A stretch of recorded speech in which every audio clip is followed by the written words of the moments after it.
Unlocking the Cage is produced by The Manager Special.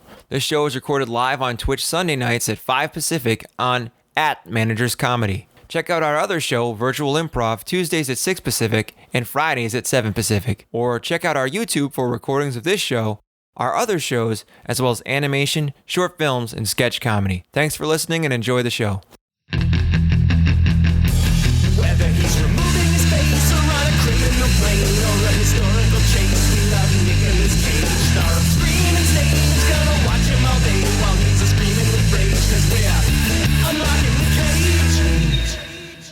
What's up, everybody? Hi, I'm Meg Sinek with my co-host Chris Madden. You are watching Unlocking the Cage.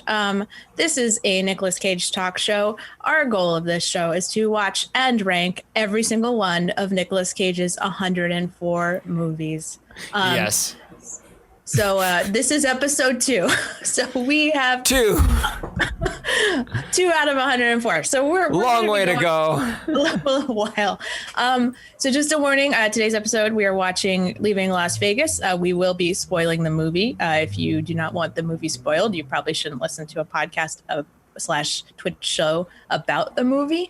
And also, on a more serious note, this is a general content warning for this episode. We're going to be covering substance abuse, sexual assault, domestic violence, suicide. It's a really dark movie, and I think we're just going to have to talk about it. Dark ass movie. Also, if there's anything technical during the show, I'm running the stream, so just put it in the chat and let me know if I could fix it during the show. Right now, I'm seeing a lot of drop frames, so just let me know if there's any issues there. But I might turn the latency down, but we'll see. All right. Anyway. Yes. A couple of things to note before we introduce our guest. Our theme song is by Will Gianetta. It rules. Also, just check in on how many Nicolas Cage movies we have seen to date. I have seen 12 now. Chris has seen 26. Yeah, I'm keeping track. Last time it was 25. All right. So why don't we introduce our guest, Improvisor Patrick Gremillion. Hello. How's it going? Hey, Patrick. How you doing? Doing good. I'm excited. I'm excited to be a part of the show. You are excited because I noticed you were because we, the way they had the Zoom set up is, we could see him while you guys can't see him on the stream. And he was just like gonna explode. I'm like a little goblin grinner. I love it. I love this stuff. So this movie, let's hear a little background. I'm going to share a little background on this movie. So this is Leaving Las Vegas again. It's based on a semi-autobiographical 1990 novel of the same name by an author named John O'Brien. Unfortunately, John O'Brien committed suicide after signing away the film rights to the novel. So this is coming already. I mean, the movie is dark to begin with, but it's also coming from a place of tragedy. So sort of when they made this movie, he had already passed away. So that sort of the whole thing was very loaded. The movie was a massive critical success.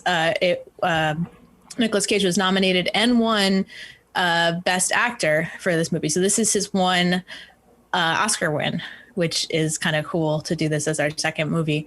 They also got nominated for Best Actress for Elizabeth Shue, Best Adapted Screenplay, Best Director. It was a $4 million movie that made $50 million, which is pretty huge. Cha-ching. And just a huge critical success. So it'll be interesting to see, how it holds up in relationship to how it was viewed back in. Oh, I didn't write down the date of this movie. I think it was 1996. Back in 1996 when it was 96. So this was pre-Face Off? This was 95. I'm sorry. Yeah, 95. I think Face Off was 97. Yeah, so here's a little new segment that we have. We're going to call this segment Brendan's Corner. This is where I share information that I got from my friend, screenwriter, and former film major Brendan Buzard, who actually knows stuff about movies, unlike me.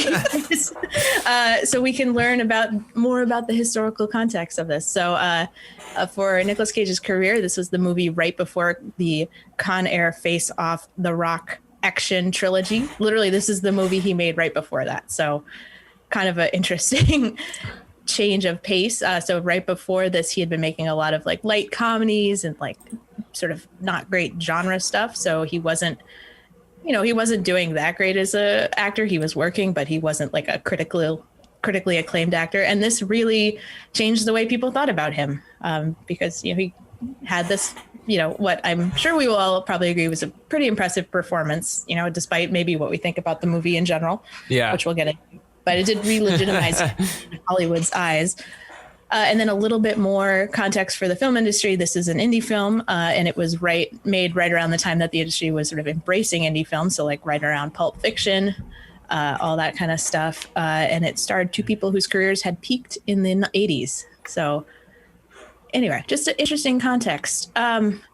Let's now I'm just curious to hear from you guys about like what your backgrounds are with the movies. So like Chris and I, neither of us had seen it, right? No. So we didn't really know much about it. I mean, Chris, did you know any more than I did about it? You knew one thing. All I knew was, and the spoiler alert, he dies at the end. Yeah. And it's a really gross way. So I like, not gross, but like a lot of dry heaving is what somebody told me. So I was like, man, I don't want to see that movie, but here we are now. How about you, Patrick? What did you? So I'll be real. Like, I think I saw this movie when I was like 19 or 18, like first time I saw it. And it was a point in my life where I was like, I think like 18 me was like, this is a mature, obviously an adult film with serious themes. So it must be good. Like that was like I went into that with like that mindset.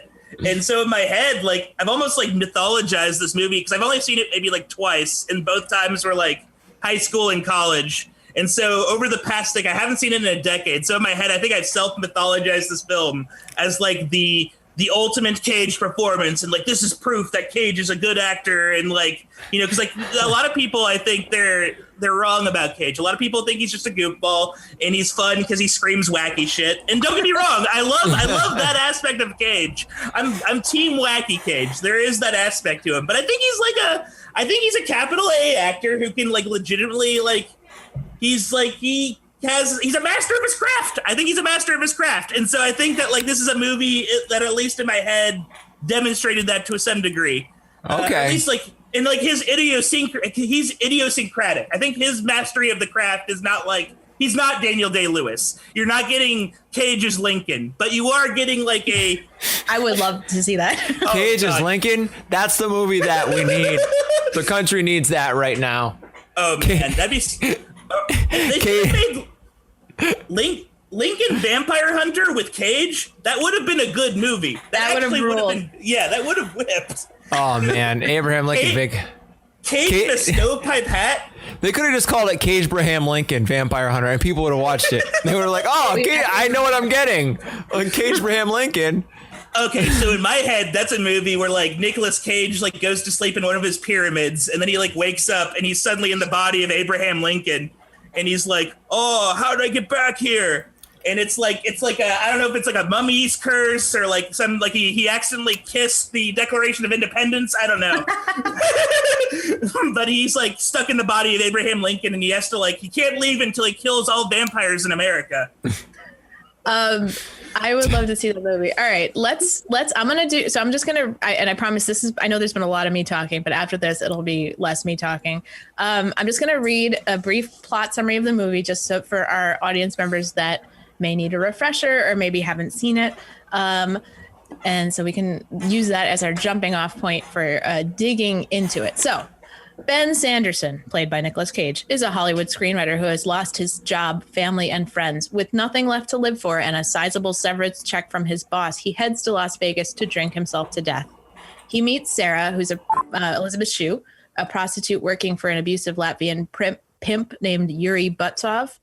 Polish mobsters are after Yuri, so he ends his relationship with Sarah in fear that the Poles may hurt her. Ben, who's Nicolas Cage, offers Sarah $500 to come to his room for an hour. Sarah agrees, but Ben does not want sex. Instead, they talk and develop a rapport.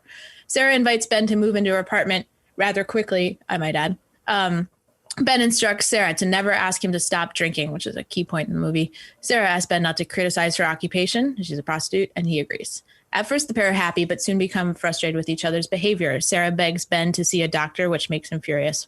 While Sarah is out working, Ben goes to a casino and returns with another prostitute, Sarah, who's played by Mariska Hargitay. by the way.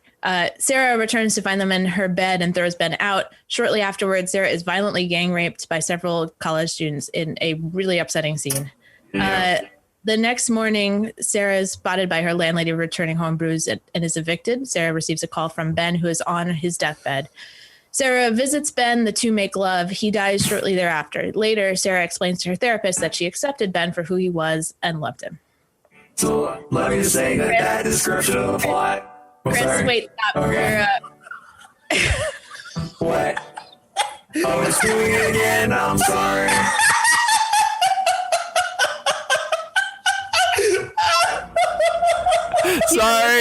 Sorry. Yeah, no. I hit Control Shift T on my computer to change a tab, and that turned my voice mod on. I legit thought that was like a part of the show. Like that was when I run down the Cage facts, but I say them in a sexy voice. No, I was gonna say that description of the plot, right? Sorry about that, guys. That description of the plot, right away, smooths over what is like seriously, like some seriously weird ass, like jarring, like, you know, they're like. She visits him in his apartment hotel room and they make love. There was like a death jerk to a insertion. I don't know what that make love is like the weirdest way to say that anyway. Also by that point, like he's like brain dead. Like it's just it's upsetting. Messed up. It's like, really upsetting. It's so sad. But let's start. Overall, discuss. Let's start with Pat. Since you've seen the movie before, what overall did you feel about the movie watching it again this week? Oh, man. So going into it, I was like, yeah, this movie's great. I can't wait to talk about this good movie with my friends. They're going to be so like, and then like going through it, it was like, oh no, what have I done? It is okay. So this is what I will say. Like there are parts of it that are great, I think. And I think like especially like the initial, like the first like 5 minutes of the movie, Nicolas Cage does such a good job of like, he's like, and there's that one scene where he's dancing in like the supermarket buying alcohol. Hold on. You want me to bring that clip up? Oh, we have that clip. Yeah, I got that clip. Hold on, I'll bring up that clip for you guys. Oh crap. Hold on. Guys, you know how I roll. I'm not technically prepared for this show ever. That's so you know. Okay, so they'll see it on their end, but yeah, this is that clip he's talking about right now. You got to see. Oh yeah, there we go. And it's like that. The music is Sting too. It's fucking Sting singing. Oh man, it's so like, I love that. I don't know, like that's great. Like, and so you go from that to like him like going into that meeting where it's, by the way, it's Richard Lewis, who's like one of the executives, the guy he's talking to. Yeah. And, like, yeah, and he's like terrifying in that moment, in my opinion. Like he's like, he goes from being like, you see him like go from like happy and joyful to like terrifying, and then when he meets him by the corner, like when Richard Lewis takes him away from like their combo, because like Nicholas is there to ask him for booze or beg him for money for booze. He's so depressing and so sad. Like it's like you see like just the gamut of emotions I see exuding from Cage in the first 5 minutes. Just like mwah. Like he goes from it's not bad. There's no question that it's good acting for sure. Like also, he's good. Like Richard Lewis, like first off, this movie, so many like you're like, wait, it's that guy? Just like keeps showing up. Yeah. Oh, like I have a list. Oh my god. Do you want me to play like I have a list of these like because it's like Richard Lewis and Steven Weber, the lady, the female lead from Hot Shots in the bar. Yes. Yep. The French lady or whatever from Hot Shots. And then like in the initial stripper scene, motherfucking French Stewart is one of the I knew it. I said, is that French Stewart? It's French Stewart with like a scar on his face and like a shaved head. Really like, brief appearance too. He's not even like it's like literally a second. It's like so weird how they kept dropping those people in. Oh, and I'm not even No, we got way more. I got a couple too. Oh yeah, hit me. Oh, I was gonna say Julian Lennon is a bartender. Yeah. Yes. The child of John Lennon is a bit part in this movie. Director of Moon. We got Lou Rawls is a taxi driver. We have but he had a song in the original movie and they cut it. Oh yeah, that's cool. Yeah. He was supposed to sing in the taxi. Hargitay plays another prostitute. Oh man, I'm sure you got more probably. Oh, I have a couple. Like, okay, the kind of like the Midwestern guy that like Sarah tries to. Oh yeah, Arlie Ermy. Yeah, lieutenant or whatever, the drill sergeant from Full Metal Jacket. Insane. Yep. And then the bartender there is Danny Huston. Who's that? He's like a good, solid character actor. He's like in I saw Houston's brother, right? Yes, I saw him in Children of Men recently. He was half brother, yeah. Yeah, he was like the guy who runs the art project in Children of Men. And then Laurie Metcalf is like the landlord. Her neighbor, landlord lady is fucking, man, I kept like looking around like, my God, what's happening? But it makes me wonder if like, was this like a movie that like everyone, I'm not saying it's a good movie, but it makes me wonder at the time if this was like a hot script people wanted to be a part of. I mean, they want to get in on it. Yeah, it's because it is just like, it is baffling because it's like, the budget's tiny, and it's just like, how do you get all these? And even like, there's like Bob Rafelson's in it, who's like the guy who directed 5 Easy Pieces. Like, there's just a lot of weird cameos. It's so weird.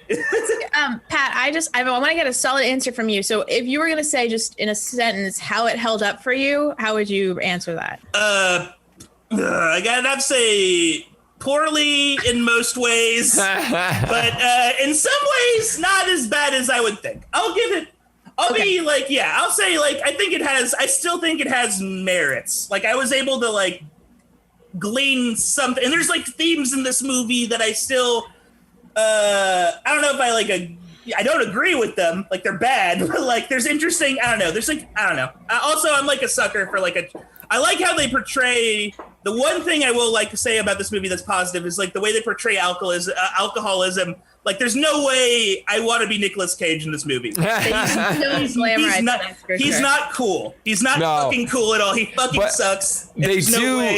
I think what they do is really over exaggerate how much alcohol a human being can drink before they straight up die. Because he chugs like an entire bottle of vodka while driving. And he's drinking more later on in the evening. It's like, that's enough to kill you right there. Like, if you don't get that out of your body, you're dead. It goes right to your brain. It passes the blood-brain barrier. I think that's why I liked this movie when I was 19, because like I didn't drink until I was 20, and like I didn't realize like that's a thing that would have gone over my head. Like, he could just be puking off camera all the time. I can say that he pukes a lot, but fortunately there wasn't a lot of puke scenes. They didn't show any pukes. Yeah, same here. All right, so Chris. Yeah. How did you like the movie? I think I say no. I say I didn't hate it, but I wasn't like, oh, I'd want to watch that again. I loved it. It was more like, there were parts of it I loved. I thought some parts of it were very cool. Like, there's a part where he's sitting on a bench and he's drinking a martini. And like, she walks up to him and she's like, he's like, I was looking for you. And like, you have no clue if this is real or not. And he's like sitting on a bench outside with a perfectly made glass martini. And it's like, he's so wasted. Like, how did he even get there within his hand? So I'm just like, this is so dreamy and weird. I kind of like that part. That was cool. There's a few moments I like, but overall I would say, it didn't hold up. Well, I mean, how would it, oh, you mean like holding up? Yeah. I got it. Fun trivia fact, they didn't have a permit for the outdoor scenes, so they shot them all real fast. That makes sense. I will say one thing that I do like about it, and I like about the Cage performance specifically, is all the weird, like, so much of this movie was ad-libbed. Like 100%. That's a question I have about his movies in general, is like, are people writing weird things for him to say? Like, are people writing like, oh, can we do the scene in the bar when he does? Oh, that's insane. Yeah, let's do that, because that one has I think a line that could be ad-libbed. I don't know, but that was pretty funny. My theory is that like 90% of his lines are ad-libbed. That's my theory.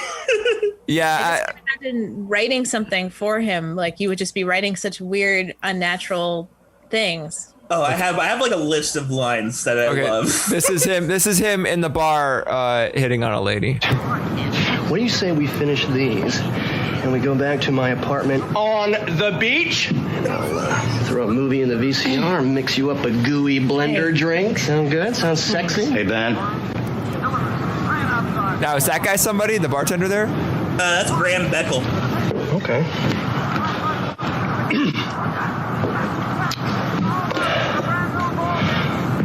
Bud, give me another. I really wish you'd come home with me. You're so cute. And I'm really good in bed, too, believe me. It's just like, what the fuck? It's so grim. It's especially the first part of the movie is a lot of really awkward scenes like that. Like, I know we have I don't know whether we want to do the bank scene now or save that. Oh, yeah. I read, so Roger Ebert thinks that scene's a dream. That's his argument. That was something for me that was confusing through the movie is what is a dream, what is not. Especially because stuff just sort of cut like right around the middle, especially with Elizabeth Shue's character, stuff sort of cuts all over the place, like with her relationship with Yuri the pimp, like we're cutting. Oh, that stuff was crazy. Yeah. Okay, so I hate Yuri sucks. He's a bad character. Let's talk about Yuri because I was surprised that he just sort of died in the middle of the movie and then never came back in any way. Like, why was he there? I think I literally think he was there to give her because like that's the main problem with this movie, in my opinion, is there's not a good reason for her to be with this guy. Like that's the biggest. Oh yeah, 100%. Like you, and so what I think they were trying to do with Yuri is give her like the reason. Like I think what the movie is trying to do with her is to give like she needs love in her life. I think she needs or she wants to like care for something. She's struggling to find this in Vegas. Yuri is I think like supposed to like exacerbate that. Is supposed to kind of like give her like a reason to go to bed. I think it fails. I think it fails. Me too. Absolutely. Yeah. Oh, 100%. The one. Yeah, you go first. You go. No, they don't do any character development they do some for her, but like at the end of the movie, you're still wondering what her motivation was the entire time. Like they hint at it. Like there's only one part that kind of even kind of give you a glimpse into her head, and it's when she's laying in bed and she's like, "I'm using you. I need you," but like you don't know why she's saying that. You know what I mean? Yeah, they really leave a lot. And it works with Cage, like leaving it naked, leaving it because like with Cage, like they give you enough. They give you the photograph of like his family. Yeah. And so that's enough to figure out why. With her, it's like I think there is a version of this movie that's less ridiculous that works. I think there is a world where you could have this plot, but they need to do a lot more background for her character and explain why she's latching onto this person who has like basically no redeeming qualities other than likes her.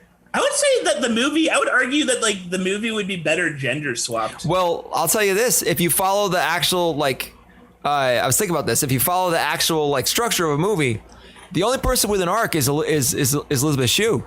And he doesn't really have an arc. He just kind of like, well, I'm going to drink myself to death. At the beginning. Yeah. And he's like, I did it. But she has she comes through a situation and comes out the other side, understanding new things, so like, I feel like she almost is the main character of the movie. More happens to her than happens to Nic Cage. And she is also the protagonist to it, because she's like she's the one getting interviewed. Yeah.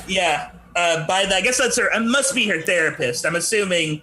It's either a therapist or a cop, right? Like the two. Did you say that already, Meg? That they added those later because I haven't. So here's a trivia ahead of time. So all the scenes of Sarah speaking to herself or an unidentified person, they were actually Elizabeth Shue's wardrobe, hair, and makeup tests that were shot prior to production. What? Yeah. Weird. I didn't know that. Oh, I thought that's what you were trying to get me to say. So they the director used them during the edit because he felt like they strengthened the narrative of the film. The producers didn't like that. But so she's the only actress ever to be Oscar nominated for her wardrobe tests. That is so funny. Wow. And they're good. They're good. She's like, Elizabeth Shue is good in this movie. Yeah. She's given a shit character, but sometimes she makes it believable.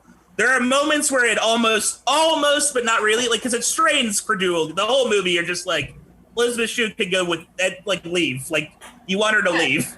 That's really that. I would say this was the most challenging part of the movie for me, is that it's basically just like this story of someone who's in love with an addict who like I don't love watching that story, and I think that this was like an especially bad version of that story because like whereas like all right like what's that movie, the Lady Gaga Bradley, A Star Is Born, right? Oh yeah. It's got a lot of similar elements, but like they have this whole history, they've been together, he things that works out for him, and so you're just like, oh okay, I see why she's invested in this. And this for Elizabeth Shue, it's like she just met this guy and she's decided she's going to bring him into her life. She's not even like trying to fix him or anything with his explicit wishes not to ask him to stop drinking. Like it's just sort of like, your pimp just died, you are free, you can go do whatever you want with your life, She's and it's like I think part of why it fails too is that I hate to say that, but I think the director and everyone back then I think the opinions on prostitution were different. Right. And I think they are like equating like prostitution with alcoholism, which is so fucked. That's like they're not the same thing. All right. So prostitution's legal in Las Vegas, which I didn't understand about this movie was like, it's a legal thing to do. They portrayed it. I thought it was, or maybe I'm wrong. Maybe you have to be, maybe out in the street, it's not legal. Like you have to be at a certain place to do it or something. But the way they treated it was like as if she was like, there was no like, she couldn't go to the police, stuff like that. So I was like, I thought it was legal, but maybe my understanding's wrong. Well, yeah, I think it's even if it's like legal or not, I think it's like they morally put alcoholism and prostitution on the same pedestal. That like there's like moments in the movie where like I feel like there's scenes where they almost call Elizabeth Shue a street rat. Like it's like that level of like you're Aladdin stealing bread, like that level of like anger is shit given towards her. Or is that the movie saying like this is how people treat sex workers and they shouldn't treat them this way? I don't know.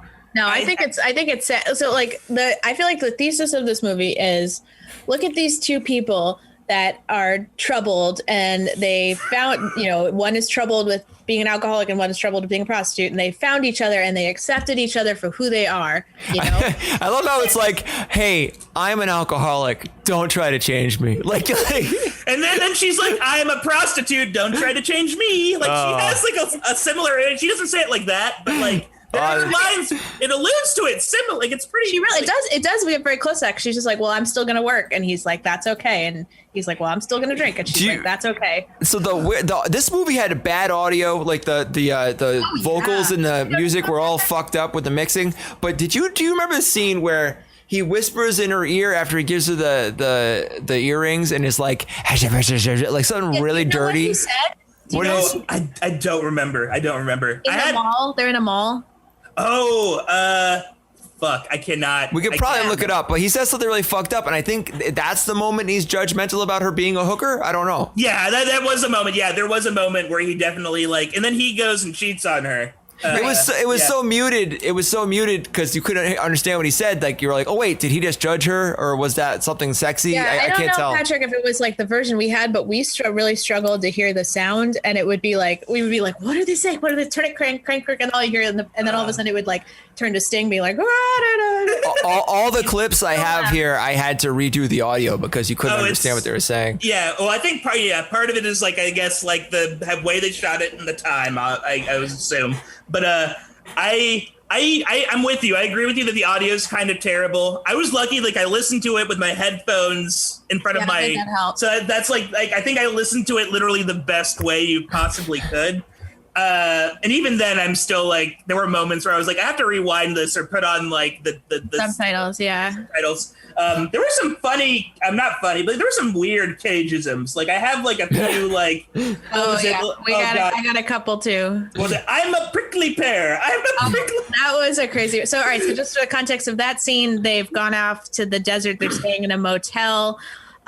They make out on like the side of the pool. Oh, yeah. We're jumping all around the movie right now, but this is okay. Yeah. She takes off her shirt. She covers herself in bourbon. which is an echo to the scene in the bank which maybe we should play the scene in the bank. Yeah, let's play the scene in the bank. An insane scene. This is another insane scene. So this is the one that you said Roger Ebert thought was Roger Ebert, by the way, he gave this 4 stars. Yeah, I read his review actually. It's interesting. It was very positively received at the time. All right, here's the clip. Are you desirable? Are you irresistible? Maybe if you drank bourbon with me, it would help. Maybe if you kissed me and I could taste the sting in your mouth, it would help. If you drank bourbon with me naked, if you smelled of bourbon as you fucked me, it would help. It would increase my esteem for you.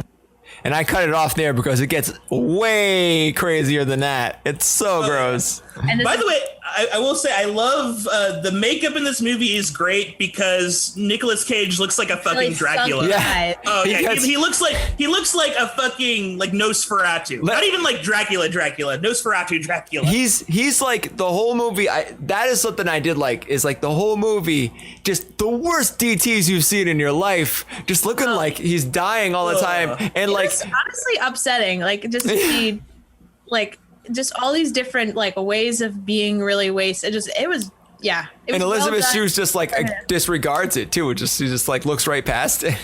Which is crazy. It's all crazy. I want to come back to the scene. So foreshadowing in the beginning, he's talking into this like tape recorder. I had a note that was like, oh God. Like a alcoholic Dale Cooper.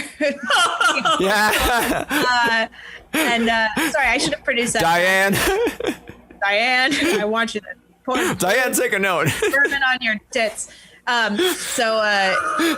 He gets talked about this, and then we have the scene later by the pool where she's literally pouring bourbon on her naked breasts, and like they're hooking up and whatever, and it's just like filmed very sexy, very like, oh, look at these people, they're having a sexy time. And then she's like, let's go into the bedroom, and he stands up and he crashes into a glass table, and he's lying there in the glass and he says, I'm a prickly pear. It's so grim. It's like this weird balance of him saying all these weird things, and then also just this is so dark. Like, then what other? So Pat, you said you had other Nicolas Cage-isms too. Oh, I have a few. Let me go through my list. There's like the one he did when he was in the bar, like in the bar where he meets the lady. It's where he gets punched. Oh yeah. I'm trying to find that. That part was great. That part was. Oh yeah, and then that's another cameo. The lady from Becker, the woman he's hitting on or talking to, is this lady from the show Becker. I mean, that's all I know her from. But it's just like another person. Yep. Oh, it's like we lean into the bar, not on the bar, into the bar. So weird. And then he comes home and he's like he's like kind of like sort of flirting with a lady in a bar that's not the character Sarah, not Elizabeth Shue's character. And this lady is like having a fight with like her biker boyfriend. Yeah. Biker comes, he's like starts talking in a British accent, very weird. And then he like gets punched in the face, nose, blood everywhere. Comes back home with fucking eggs and like bread, a baguette. He went to the grocery store with a full nosebleed. I didn't put that together. Oh my God. And then Elizabeth Shue starts making out with him. He's covered in. Oh yeah. Oh, that was crazy. And then he says like, I'm the cling clang king of the rim ram room.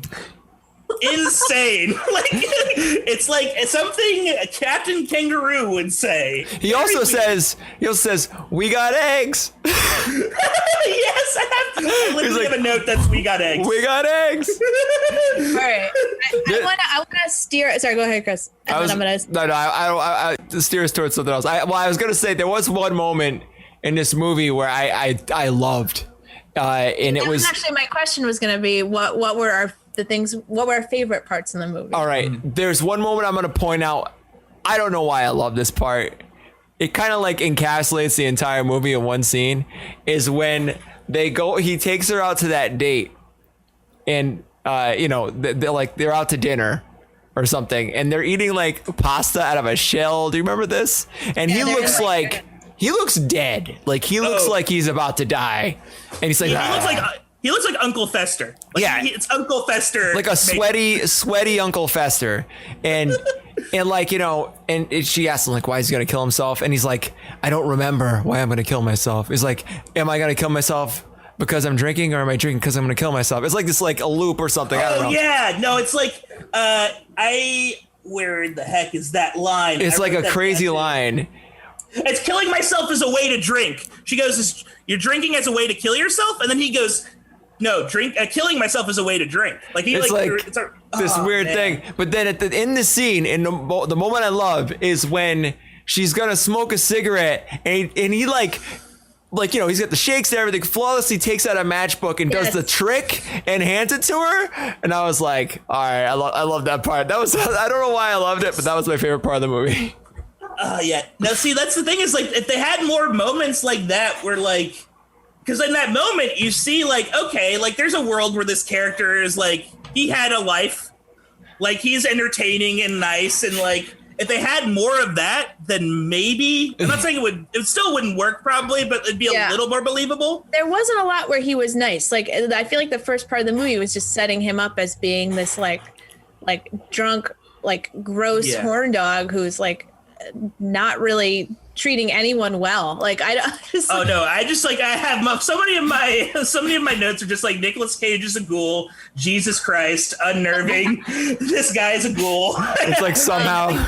Yeah. Pat, did you have any moments that you liked in them? Like anything that you actually liked? You know, I will say I think Nicolas Cage's performance is like, I think the two main performances are really good. I do think they're both, and I think like Nicolas Cage, like God bless him, like he's just insane in this movie. There's just so many like weird like Cageisms, and I think my favorite Cageism in this movie, because this is another ad lib thing. There's no way this is fucking in the script. It's the scene where like Nicolas Cage is like, it's probably like 3/4 into the film. He's not doing good. This is like Nicolas Cage, like last legs Cage. And Elizabeth Shue is like begging him to eat some white rice. Yeah. Like, you know, and he does the chopsticks with the ice cube, right? Yes, the chopsticks with the ice cube. Like she leaves because like they get in a fight. I forget what the fight is even about. I think it's just like she asked him to go see the doctor. Yeah, and he's like, no. Like he's like, except way sadder. Like it's just like, I'm not doing like, that. No, doctor. No, doctor. By the end of the movie, it is just like he is monosyllabic. It's insane. And he's like, is it time for me to get hotel? Like what? And it's so bad. And then he just takes the chopstick, puts it into the vodka bottle, and eats. It's so nuts. It's such a nuts. But it's like, I don't know. That's like that's what makes Cage great, is he'll do weird shit like that. I'm going to say, so the one part of the movie that I like, well, there's two parts. So I like the scenes with the landlord couple. I thought they rule. Yeah, they were great. And then one thing I actually liked about the movie was that he did die at the end. I don't know how much we want to get into this like really awful gang rape scene at all. Oh, the worst. It's pretty upsetting. But when that scene happened, my thought was immediately like, oh, this is going to be the thing that turns him around. He's going to see this horrible thing that happened to her, and then he's going to stop drinking and change his life. Because I didn't know anything about this movie. I was just like, and I think if that had happened, it would have really pissed me off. Oh, totally. Because it's like, oh, all right, so she's just there to motivate him to change his life. So for better or for worse, he seems to have no knowledge that even happened, and then just dies. So, alone, like not alone. Like he almost dies alone. Yes. Honestly, it would have been a better movie if he just fucking died alone. Like as grim as that sounds, as evil and fucked up as that sounds, like that would have fit the movies. Yeah. Like I think like I do think that's like a plus to the movie, as it is just like. He's never valid, and it's interesting because I watched Children of Men before this movie, weirdly enough, and that's a great movie. I love Children of Men. Children of Men, like 10 out of 10, probably. But the one interesting thing about watching that movie before this one is like Clive Owen's character in that movie is an alcoholic, right? And he like it never affects him really. He's never like, you know, he's able to like survive this whole movie while like nip and hooch occasionally. It's so and it made me like think about how like, yeah, wow, in a lot of movies people will just be like, alcoholics, and it doesn't really like, it's like a weird quirk. And it's not like that's bad in that movie, because I think there are probably people like that can like, exactly. It's not like there's a lot of hooch to go around in that, in the apocalypse too. So he's just kind of like, I gotta get my hooch. But it was interesting just to see like I think it is like good that there's like one movie where it's like alcoholism is treated as like a supremely like, it's fucked up, it's bad. It's like he has cancer. It's like he's straight up like got some kind of illness and he's gonna die, and like that's how she treats it. It's more like he's convalescing. That is a weird, like, that is so funny. It is like they treat it like cancer. Like it's like he's gonna diagnose, and he only and she says something weird too. She says, "I know we both had a limited time." Yes, that's actually a good. I'm glad you brought that up, Chris, because I had that. We both realized that we didn't have much time. Is something she says near the end of the movie. What does that mean? Like I feel like she right before she met him, she was like about to have an upswing. Like she could have literally done anything she wanted with her life. She could have kept being a prostitute, but been on her own. Like now that this abusive pimp had died, like she could have, gone to school. She could have done a lot of stuff, but instead, like she says she doesn't have a lot of time. Like, what does that even mean? Maybe she was thinking about killing herself too. Maybe. It's like that's dark as fuck, but I don't know. It is dark. I don't think there's nothing that indicates that. It's just like, I truly do think it is like a product of the times, in the sense of like, I think that people did think of like, even as late as like the 90s, like prostitution is like morally fucked up. Like they treated it as something morally fucked up on par with like drugs and like crime and like, not that drugs are morally fucked up either, but like, have fun, kids. But it's just, I think it is like a product of like that like era of thinking. And in a weird way, I feel like this movie felt like it was progressive at the time. Because in a way it is like, oh wow, alcohol, prostitutes are human. Whoa. Like, I think that's like what the movie's trying to do, but now it just seems antiquated as fuck. Like, we should touch on the trope of the hooker with a heart of gold. Wow. Which is a great example of. What's did you say your favorite part of the movie you loved? Me? Yeah. Yeah, I did. Yeah, I said I like that he died at the end, and I like the sorry. landlady. Yeah, thank you for following up though. Okay. I'm going to say quickly, let's say, I'm curious what were the parts of the movie that we hated. I mean, I think I know just the real, I don't even really want to get into it. We can't. Yeah, it's bad. It's bad. I think also that the plot description did a little bit of it didn't even whitewash it a little bit with the description of that scene too. But like, it was like so terrible. Anyway, we'll keep going. Oh yeah. It's like, that, and then on top of that, like I really hated like Yuri sucked. Like they did such a poor. It was such a weird character. Like he just sort of shows up. He's like abusive towards her, and then he dies. And then you're like, I thought he says something. He says something though. When they're having sex, he's like, or like right before they have sex, he's like, "Do you feel alone? Are you alone?" And then I think that was like something that she said later. She's like, I don't want to be alone. I hate being alone all the time. Like, so maybe that was part of her motivation for latching onto him, was that because Yuri was gone, she needed someone else to. Or like, like maybe she took care of Yuri and she needed someone to take care of. I don't know. Yeah. Well, it's like I think both of these people, like it's like he loved alcohol. Like he loved alcohol. He didn't love. He loved her a little bit, but like he loved alcohol. And I think like the movie is trying to posit that like she didn't love him as much as she loved just being with someone. Like she needed something. She felt so alone, and that she needed because like the whole time she's like this high-end prostitute, and she like has these, she'll has to be an escort to a bunch of people, but she doesn't have like a connection with any of them. And ostensibly in this movie, she says that like, oh, I feel a connection with, like, you're one of the few people I feel a connection with.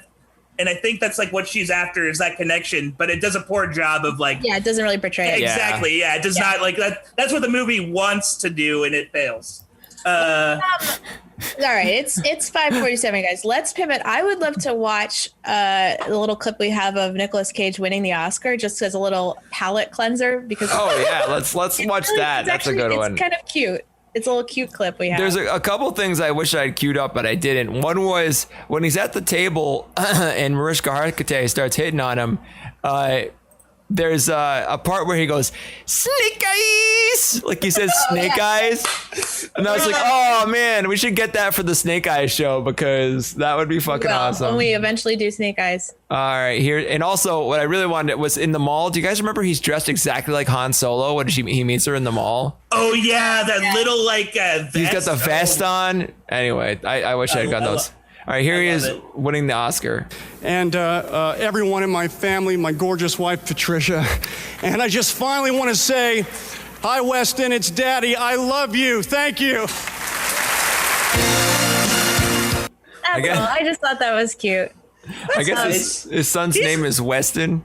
Yeah, okay, but do you know his other son wasn't born yet. Do you know his other son's name? I don't want to spoil a trivia for future episodes, but the other son is named Kal-El. What? Oh, like Superman, because he was supposed to be Superman. I would pay $1 million to see Nicolas Cage Superman. There's that. Maybe that'll be a bonus episode where we do a script reading of the never made Nic Cage Superman script.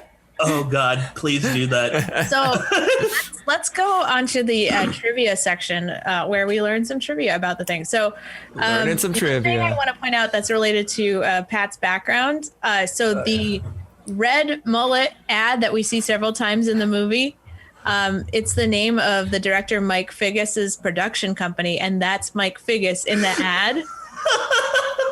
And he's also a bartender, right, or something like that. No, close. Mike Figgis is. Do you remember when he goes to the gas station and there's like some threatening Polish like mobster staring at him? Yeah, the guy with like curly hair, with the sunglasses on. That is. So they have the director have two cameos in the movie as two separate people, which is really funny. Mike Figgis. Choice. This movie is Cameo City. It's so weird. Cameos. Some other things. So Nicolas Cage got into character by binge drinking, as you can imagine, and visiting a lot of hospitalized career alcoholics. And he would film himself drunk to study the way that he talks. So he like just, as you can imagine, he just got drunk a lot and then just learned from that. Man, Patricia Arquette must have had a great time with that. Yeah.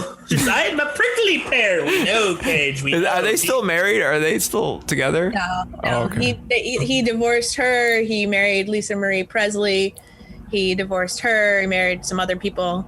Wow. At we'll throw some of those in trivia too about his love life for sure. Another trivia: he doesn't eat a single thing during the movie. Not a single. He puts spaghetti on his fork in the restaurant, but he doesn't eat it. And then, as we discussed, he eats an ice cube. There was what's it called? There's an alcohol manufacturer that made them Photoshop the label out of every scene. That's fair, honestly. Yeah. I would if I was an alcoholic. It's maybe I don't want to be associated with this movie. And then for the last scene, so when he was on his deathbed, he put down a. You mean his fuck bed? Oh God. His love-making bed, you mean, Meg? He put down a bed of ice. He was lying on a bed of ice to get his body to spasm, but they ended up ditching it because the ice was too loud. Oh my God. That's so. And then here's my favorite bit of trivia about this movie, which is that, Mariska Hargitay's character, she goes back, Nicolas Cage takes her home, and that makes Elizabeth Shue's character mad. Originally, Naomi Campbell was supposed to play that character. Whoa. Insane. That would have been a much different scene. Yeah. Go ahead, Pat. Sorry. I was gonna ask you guys. I have a question.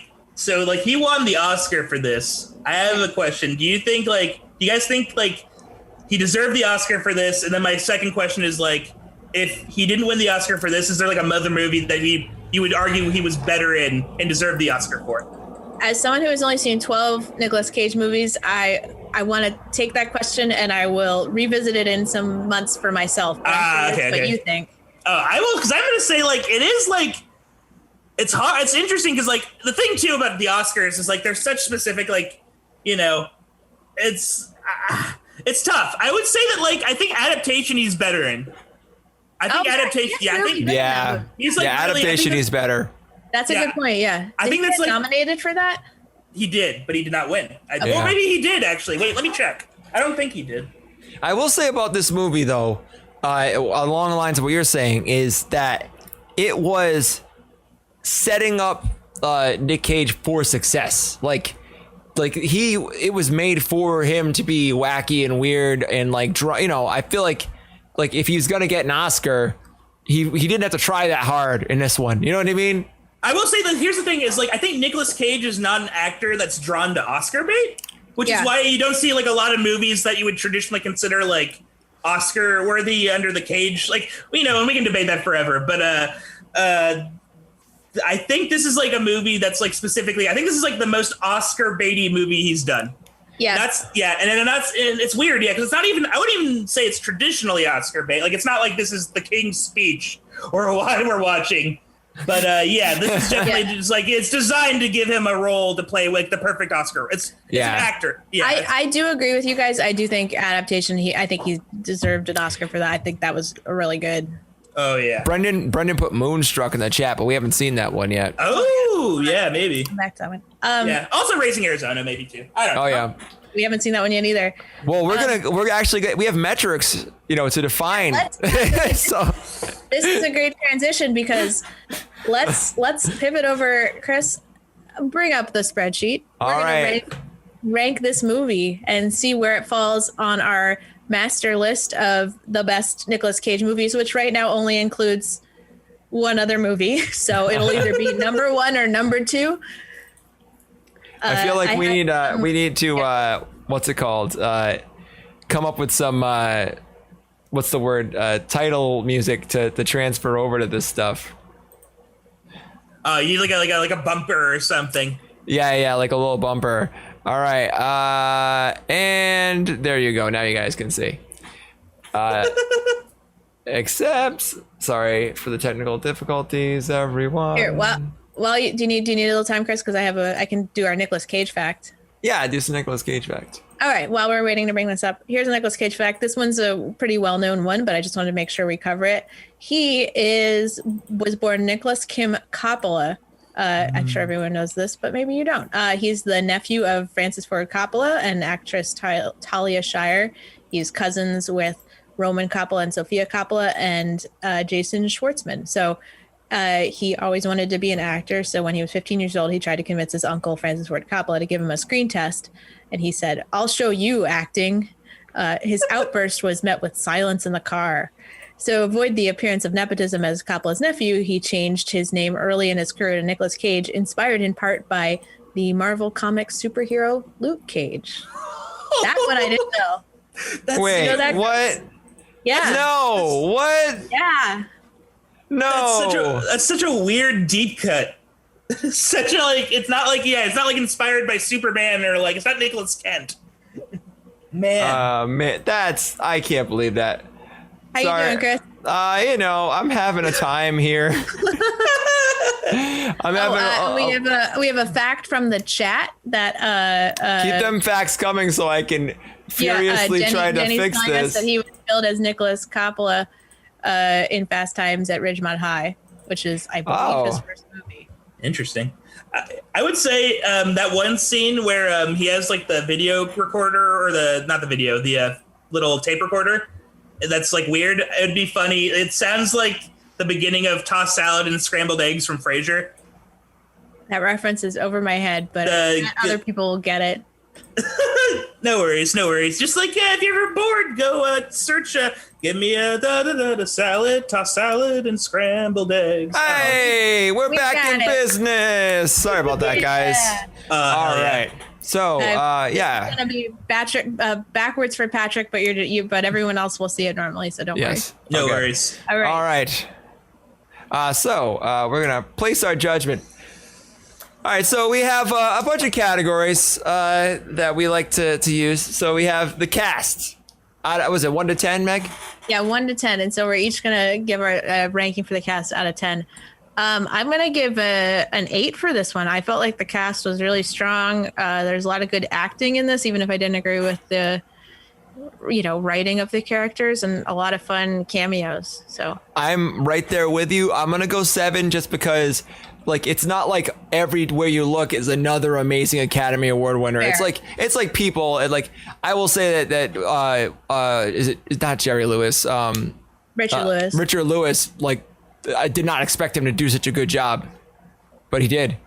Yeah. Oh yeah. He had like that. Like, and all of it's so funny. All of them have like a minute each probably, but they eat that screen time. They do great. They do well. What you got, Pat? I'm gonna give this one. I'm like a sucker for cameos and stuff. I'm giving this one a 9. Woo! All right. Yeah, just and I love and I think Nicolas Cage and Elizabeth Shue, like they do. God bless them. They try their damnedest to elevate it, and in some ways they succeed. In some ways you just can't. So next up we have acting, and I think Chris, we should switch this around in order. Let's get Patrick's opinion on these first, even though my name is first on the thing. All right, yeah. I feel like no one needs to hear us talk as much as our. Yeah. All right, what do you think acting, Patrick? Oh, acting. I would say this is like a. Man, it's like so raw. It's like raw. This is like it feels like it's like raw unfiltered Cage, and it's so like, it's like him at like his craziest, but it's not like crazy. It's like his craziness is used properly. Like it's like the right weapon for his insanity.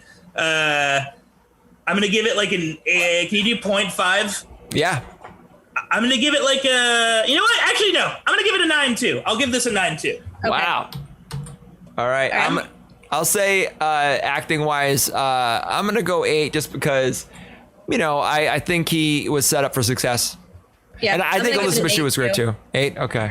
Yeah, I don't think there was really any bad performances in this movie. That's one positive thing I can say out of it. Yeah. Like this is like we're in like the good zone right now, so I have a feeling it's gonna get us way further down the list. It'll change. All right, Patrick, how fun would you say this movie is? Oh God, I'd say like, man, if I'm gonna be like, and it's fun. And here, I'll say this too. I like very grim stuff. I do. Like I like darkness. And this is a dark movie, but even like. There's only so much Goofy Cage can do to save a movie with this sort of like subject matter. Yeah, subject matter exactly. So I'm gonna give it a 4. I'm gonna give it a 4. All right. 4. Yeah. Yeah, I'm there too. Like you couldn't really, so I'm gonna have to give it. I'm gonna have to give it a 3. There were some fun moments, but I'm gonna give it a 4 also. I'm gonna give it a 2, and that's literally just for like. Some of the weirdness at the beginning. That was not a fun movie. Oh, no, all right. I'll do the special effects one first because I think that might be a tricky one. So this one's a little tricky because it's not a movie that needed special effects. So I don't know if we should really take points off for not having special effects. But I do think, we are dealing with Nicolas Cage, action star, for most of these movies. So I'm just going to give it a solid 5. Like, I don't think it needs to lose any points for it, but it certainly didn't have anything. And, the makeup was good. I don't know. That's what I'm thinking. I'm going to give it a 5 because maybe we should change this category to be less special effects and more of just like the technical quality of the movie, because it was shot on what was it, 16 millimeter?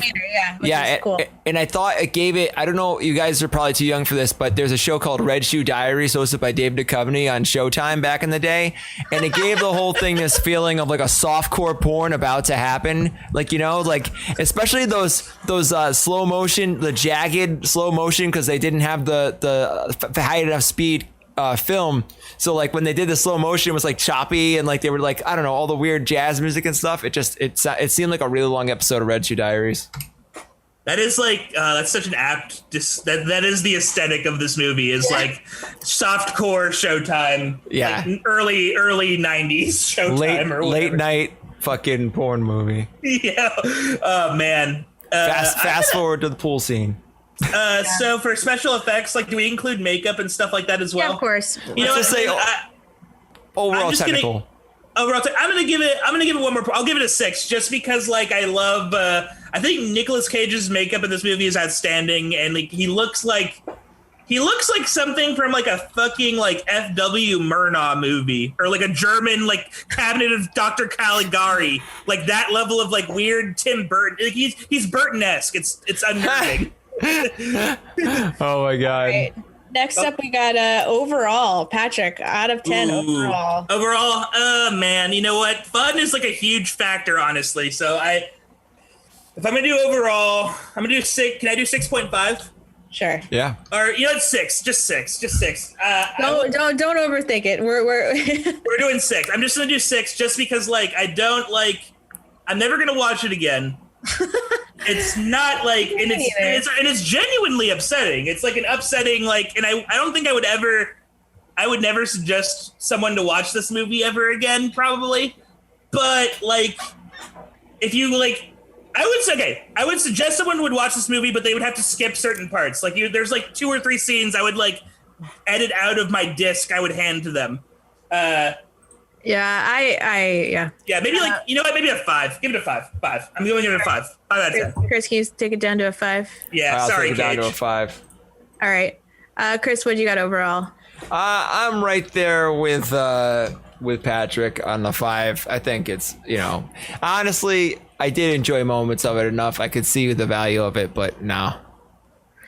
I'm going to do a 3, and that's mostly for the acting. I just did not enjoy watching this. I don't ever want to watch it again. I don't want anyone else to watch it. I mean, yeah. And then, all right, so this last section, Patrick, so you get to award or take away a bonus point if you choose. But for a particular reason. For a particular reason. So I'm going to take a bonus point off because it was fucking upsetting. Yeah, it's grim. It sucks. It was upsetting. Yeah. All right, what you got, Chris? I'm going to add a bonus point for Shoobs. Elizabeth Shue's boobs. God.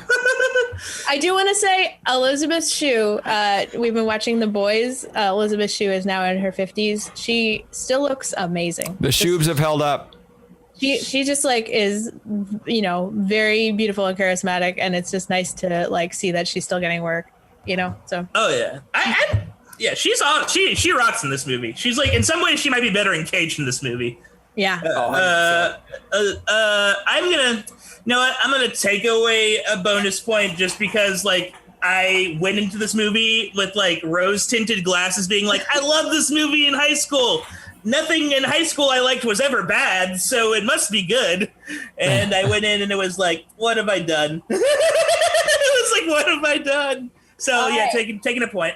So before we click on this, just want to, again, for the context. So we only have 2 movies so far, The Wicker Man and Leaving Las Vegas. I know the score for The Wicker Man, so I know what this result is going to be. But Patrick, I'm just curious, where do you think this will end up on that ranking? Oh man, that's so hard. I think, you know what? I feel this is a ranking list that appreciates the pleasures of Cage, his highs and his lows, and his hamminess and his So I'm gonna say this is lower than Wicker Man. Okay, let's see the results, Chris. It beat out Wicker Man. Holy shit! Interesting. I think good. Only narrowly, but I think a lot of the Wicker Man was boring, and I think that's what really screwed it. Yeah, and I think that we gave it such high acting and cast. Yeah, the acting's good. It's it's well acted. Yeah. Yeah. I think that really pushed it over the edge. Well, we have one last section of data collection that we have to do, and that is the Cage map, where we map acting versus craziness. So last week we did Nic Cage craziness for acting for The Wicker Man. So let's go, Patrick. On a rank from 1 to 10, what would you gauge Nic Cage's craziness in this movie? Crazy Cage, man. How crazy did we get? This is the Cage gauge too. Oh, the Cage gauge. The Cage map is also very good. Cage gauge is good. You know what? I'm gonna give this. This is a solid 8 because it's not peak crazy, but he eats an ice cube with a chopstick. That's nuts. I'm gonna give it. I'm gonna give it a 7 because he does get crazier in some other movies, I think. How about you? I'm gonna give it. I think if I gave a 7 to Wicker Man, I'm gonna give this a 5 because I know he's but he doesn't punch any ladies in this movie. Yeah, definitely. Ooh, yeah, that is true. Oh, wow, yeah. All right. So acting wise, where would you say, Meg? Where would you say? I'm gonna put it. I'm gonna give him a 9. I mean, he won the 9? Oscar for it. You know. And how about you? I'm giving it a 9 as well. It's like one of my favorite. It's maybe in my top 3 Cage performances. Like honestly. All right, I'm gonna get it up there too. I think I'm gonna give him an 8. Just because I like the adaptation better. But I'm gonna say that's really all right. That's my 10. I would say. So let's look at the Cage map, or the Cage gauge now is called. And this one is, so you can see the Wicker Man is down here in what we call the crazy bad acting quadrant. But I had assumed that the non-crazy good acting would be this quadrant, but crazy good acting, I call that the holy grail of Cage. That's where we got our what's it called? Our Leaving Las Vegas. Yeah, it's kind of funny because we have an Oscar corner of the map, and this is his only Oscar-winning movie. Yeah, so we might have to switch that and come up with a different thing for it. I mean, I love this. This would make a great political alignment. As we get more points on this, it's going to be interesting to see. Well, I think that we have hit the end of our show. Does anyone have any closing thoughts about this movie?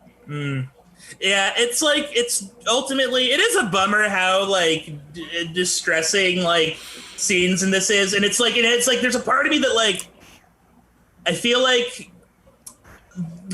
the story. I hope there's I just wish it worked better. That's all, I guess. That's all you can wish for. Yeah. I wish it wasn't. And I wish it wasn't as just I wish there were scenes that were just cut out of the film, and maybe burned forever. I think my closing thought is I know that we've been pretty harsh on this movie, but my guess is at the time it was viewed very differently, and I think it was an important movie for him. It was an important movie for the world. I think it just doesn't really hold up to our modern sensibilities. We've grown out of it. Yeah. I'm not mad at it for being made. I think it's just, it's a product of its time. I think what the thing that translates for me for this movie are those moments where it's very surreal and strange, and you don't know what's really happening and stuff. I like that stuff, but then it's hard for a movie made in the 90s to kind of when they're going for it to stick, we'll see. I mean, we'll see. We'll certainly be watching other 90s movies. And speaking of other 90s movies, this is a great time to promo our next week's show, which will be a lot more uplifting. Also, I haven't seen this movie in a while, so I'm going to be really curious to see how it holds up. This is one of the classic Nicolas Cage movies, which is Face Off. We are so excited to do Face Off. Just starting out with the hits, our guest is going to be our friend, Boston comedian and physical therapist, Dan Chapman. Very excited to have him. So back problems, he'll talk about those. Yeah, but Face Off is such a classic. Oh my God. Yeah. There's so many things about it. Another thing that I want to promote too is on this channel on twitch.tv/managerscomedy. We have a improv show where we do short form improv twice a week, on Tuesdays at 6 p.m. Pacific time and on Fridays at 7 p.m. Pacific time. I'm in it. Pat's in it. Lots of our friends are in it. It's fun. It's stupid. So if you like this, just follow us on Twitch and you'll see notifications when that pops up. Pat, what would you like to promote? Where can people find you on the internet? What's going on in your life? Oh man. So I am so my name is Patrick Gremillion on Twitter, but my handle is of course not that, cause at the time I wasn't thinking. So my handle is at the Corch, THECORCH. I'm just going to put that in chat actually. Oh, okay. I just did it too. Yeah. Oh, thank you. Yeah. But I'll do it too. Why not? We're all doing it. Oh yeah. Hell yeah. And then, it's not probably going to come out for a few weeks, but I'm working on a podcast called The Academy. And I'll talk about it more in the future, maybe. But for now, I'll just say it's going to be good. Did you do your Nixon thing? Oh my God, yes. So every Thursday at 8 p.m., I'm doing a thing called Fox Nixon. 8 p.m. Pacific time? Sorry. 8 p.m. Pacific time. You have a cross-coast listener base, so... Oh. Sorry, go ahead. Sorry, I didn't mean to cut you off. No, you're good. But it's like, so it's on my Twitch channel, just Patrick Gremillion, my name. And I'm basically playing Star Fox 64 while listening to the audiobook of Nixon Land. And if you just want to like watch me silently play Star Fox 64 while learning about the horrors of Richard Nixon, that is the place and time. That's awesome. Thank you so much, Pat. So as we usually do for our shows, we are encouraging you to donate if you have the means, and this is something you cause you support. I'm going to paste the link into the chat. The cause that we've been promoting is a fund called Get Mitch or Die Trying, which is a fundraiser for various Democratic Senate candidates, is particularly in places that are hotly contested, or the possibility to flip things Democratic, and they funnel the money towards elections that are close or they need money. So sort of like an actively managed way to donate to a lot of different people at once. Seems like it's pretty well run, and we are probably not going to be able to get Mitch McConnell out of office, but we can certainly make him no longer the Senate Majority Leader by getting a lot of other Republicans out of office. So I don't know, just something to put your money to if you're like, God, I need some hope in my life. I think that's it. Also, one thing, we have, this is a podcast now. Yes, thank you, Chris. Yes, Yeah. so I think we're on Tuesdays is when I will upload these. We have one now, and it's available pretty much everywhere. So just subscribe to it on podcasts, everything. Spotify, Amazon, Apple Podcasts, Google Podcasts. So subscribe to it. We're coming out new ones on Tuesdays. You can always follow us too if you want. If you're more of a visual person, you can always follow us on YouTube. The link is in the Twitch website, and you can watch old episodes there as well. Yep. Also, if you want to see me in a singlet, the Quarantine Action Wrestling is coming to 2MB Studios next Thursday at 10 p.m. Eastern, so 7 p.m. Pacific, and there's gonna be a Royal Rumble, and I will be wrestling along with a bunch of other comedians. Comedians make sure they make all the promo materials and interviews and stuff for the wrestlers, and then all the wrestling is done using a computer, so it's fun stuff. Hell yeah. Guys, thank you so much. Thank you, Pat. That's been awesome to have you as a guest. Thanks, thank you Pat. For making, this was so much fun. A really depressing movie, a fun conversation. I think we. I promise the next time I come, if I ever come on again, we'll do the Croods. The Croods. We'll do the Croods. Oh man! One day when we finally do the Croods, it's gonna be like, wow! Remember when we said we were gonna do the Croods, and now we're doing the Croods. Episode 500. Oh my God! We're living in a space station. One day we'll catch up to him making movies, and then that'll be a crazy day. That's true. Guys, thank you so much. Have a great evening, and see you all next week for Face Off. Bye. This has been Unlocking the Cage. Tune in Sunday nights at 5 at Managers Comedy on Twitch. The theme song was created by William Giannetta. Thanks again for listening.